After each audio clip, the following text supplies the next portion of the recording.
Hey everybody, this is Pato. Just wanted to let you know that we have an app now. Yeah, it's for Android, no iPhone yet, but we'll get there.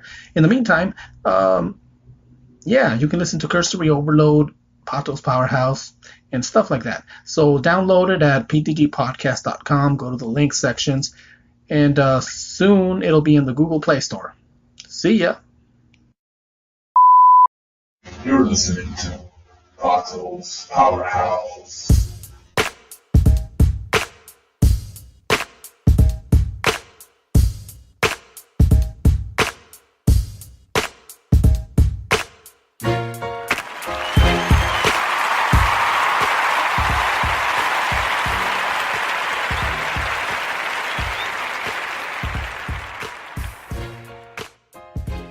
Hey everybody, welcome to today's podcast. This is Pato saying thank you for tuning in because, well, I do know you have options.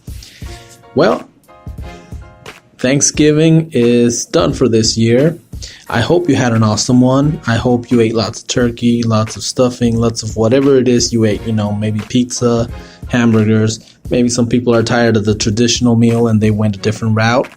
I think that's kind of like the way we went. But like I mentioned in the previous podcast, I had to work. Mrs. Pato had to work. So obviously, traditional Thanksgiving wasn't going to happen.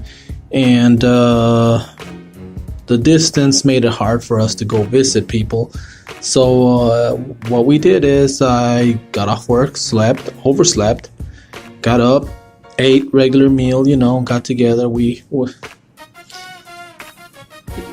went back to work. What can I say? Now, Thanksgiving, I like the idea of having a day to be thankful for what we have, right?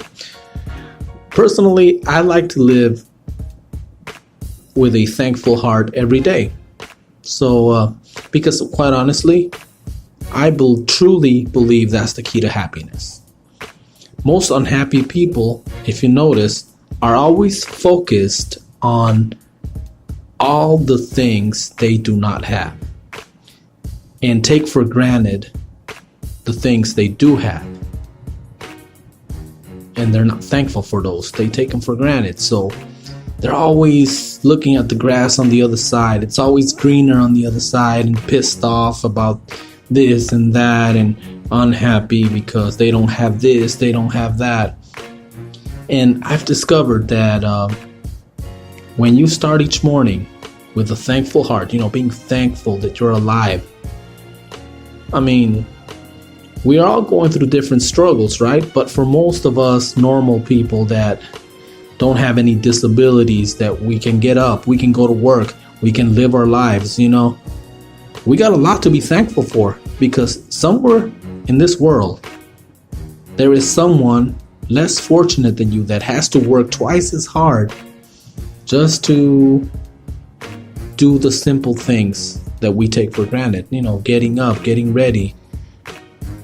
I mean, seriously, I'm just saying that, and you'd be surprised how some of those people that struggle more than us so-called normal people, you'd be surprised how much more thankful they are, and it's crazy. But like I said, the fact that we're alive, the fact that we get another day to go at it again, give it a shot, do the best we can, it's amazing.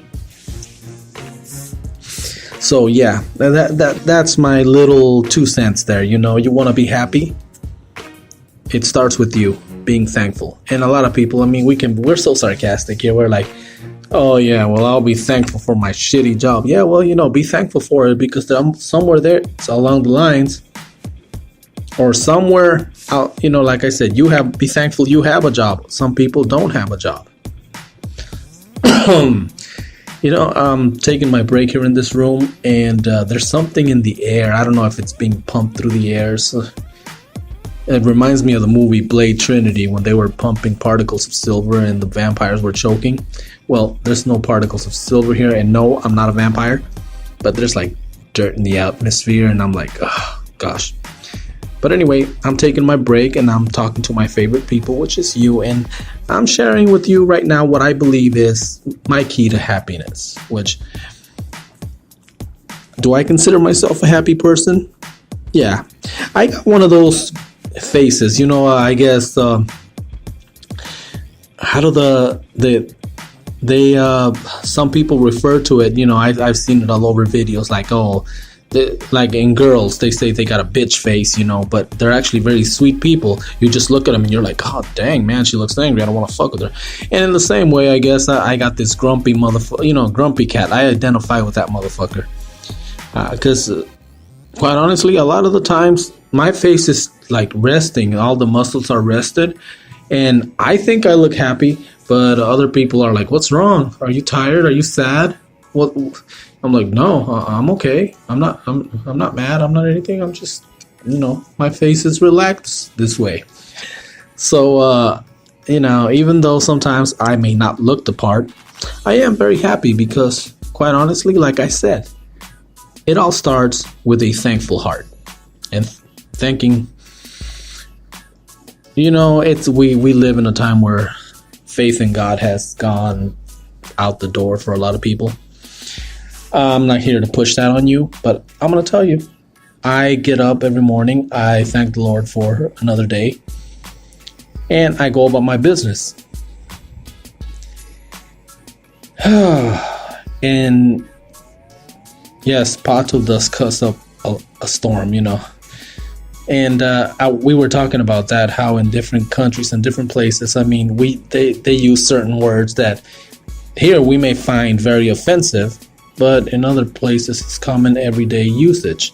And I've always thought about that, about words, how, especially like I just mentioned, I thank God, so okay, you're a God-fearing man or a God believer. Why are you cussing? I'm like, well, okay.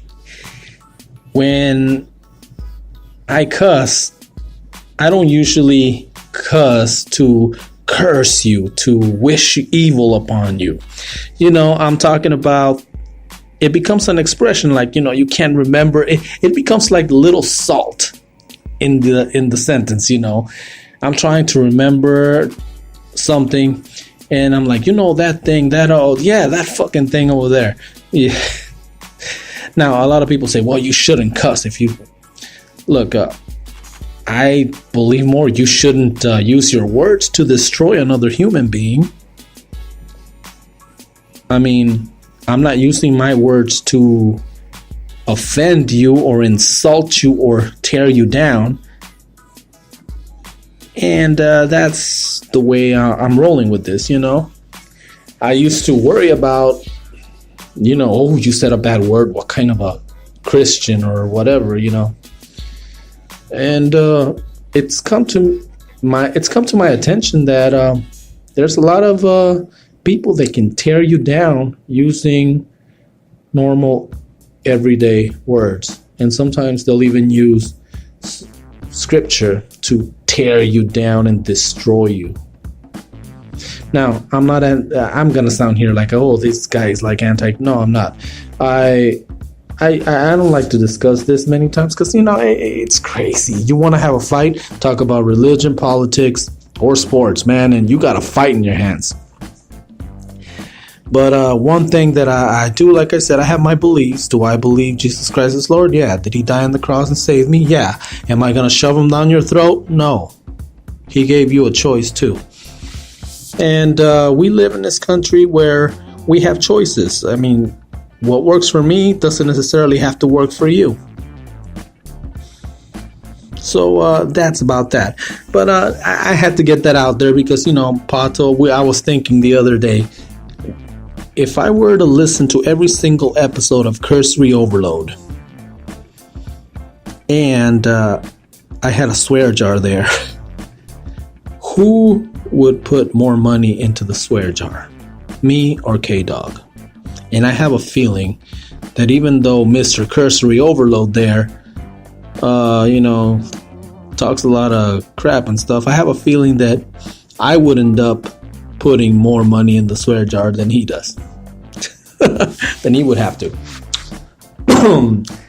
Alrighty then. Well, that's just an observation, and that's just something I wanted to get out of the way, because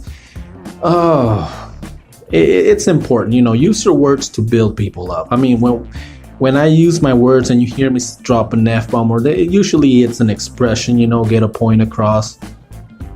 Wow, it reminds me of back in the old days when rap, like, why do you guys cuss on your records? To get a point across. I used to hear Eazy-E say that all the time.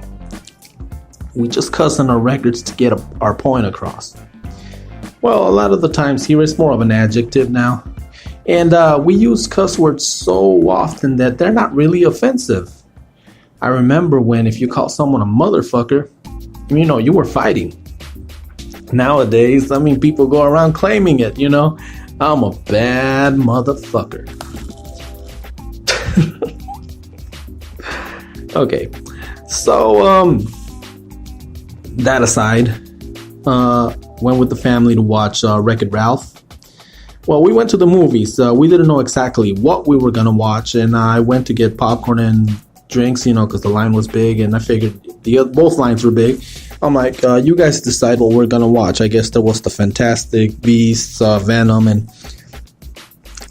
I really wanted to see something with a Stan Lee cameo in it, so I wanted to see Venom. But I guess I got outvoted, and we ended up watching Wreck-It Ralph. Now, I'm not gonna spoil the movie for anybody because this movie is too new as of the time of this podcast, so definitely no, I'm not spoiling it. But I am gonna tell you that I got my wish. There's a Stan Lee cameo in Wreck-It Ralph too. Alright?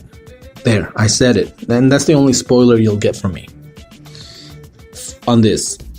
So, I have to... I couldn't stop thinking about this after, we got out of the movie. I enjoyed it. The sarcastic humor in that movie. Wow, that's freaking awesome. But what I was thinking is that, there's a cameo, and I noticed we were sitting there, we're way in the back, watching the movie, enjoying it, and little cartoonish Stan Lee comes out, and I just heard Mrs. Pato just go, "Aww," and I was thinking like, wow, it is incredible how we all like that old man. I mean, how he made such an impact in everyone's lives. I mean, all the movies we watched, and he was there, and he was just this likable old man, like this. Like, who wouldn't want to claim Stan Lee as their grandpa, right? I hope that someday I can be like that. That's something to aim for. The fact that the man embraced diversity. Like K-Dog discussed it, he brought it up, and we were talking about it in episode 22, where we paid a small tribute to the man. Back in the day when racial tension was, it was there, the 60s, he came out with the Black Panther. Marvel, he was the editor, he was part of that movement that came out with a black superhero. So, I mean, he always took chances, embraced differences. And if you listen to wow, it was amazing. I mean, I've been messing around with TikTok a lot. By the way, PDG Network, if you go there.